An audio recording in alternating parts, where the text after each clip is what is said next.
एही पाप गुड़िकु महादेव केबे भी करंती नाही क्षमा। जदि खुशीर जीवन चाहुंछंती तेबे दूररे रुहंतु एही सबु कार्यरु नचेत दुख भोगिबे।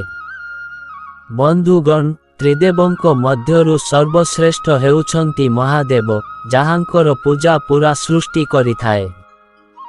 भगवान शिव जेतेबेले प्रसन्न होइथांती तेबे से भोलेनाथ अटंती। जदि से क्रोधित होई जांती तेबे प्रलय आसी जाए।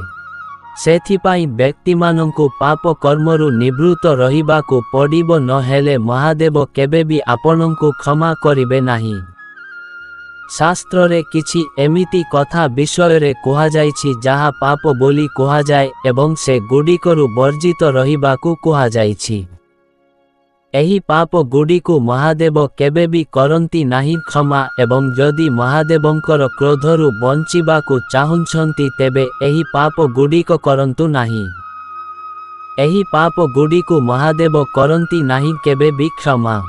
शिव पुराण रे कुहा जाइछि कि कार्य, कथा, व्यवहार एवं भावी चिंती करा जाउथिबा पापकु महादेव केबे भी क्षमा करंती नाही।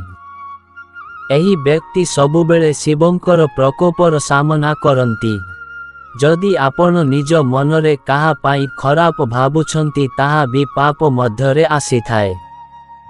वर्तमान मु आपनंकु कहिबाकु जाउछि जे भगवान शिव केउ पाप गुड़िक पसंद नुहे। 1.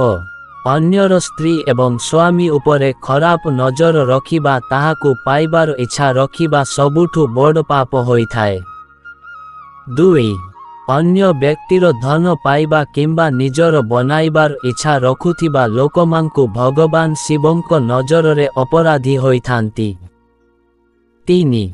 कौनसी निर्दोष किंबा कमजोरकु कष्ट देबा, ताहाकु क्षति पहुंचाइबा, ताहार धन लुटिबा, ताहार कमाईरे बाधा आनिबार योजना करिबा भली भावना रखुथिबा लोकमानंकु मध्य भगवान शिव केबे भी क्षमा करंती नाही। 4. भल कथा भूली खराप रास्ता को जाउथिबा लोकमाने भी पापर भागीदारी होइथांती। 5. माता पितांकर क्षति करुथिबा किंबा कष्ट देउथिबा लोकमाने भगवान शिव केबे भी एही पाप को क्षमा करंती नाही। एही भली करिबा ईश्वर को दुख पहुंचाइबा सहित समान अटे, जाहाकु व्यक्ति करिबा उचित नुहे। बंधुगण, भिडियोटी भल लागिले भिडियो को गोटिए लाइक एवं आमर सत्य गाइडर यूट्यूब चैनल को सब्सक्राइब करिबाकु भूलिबेनी। धन्यवाद। जय महादेव।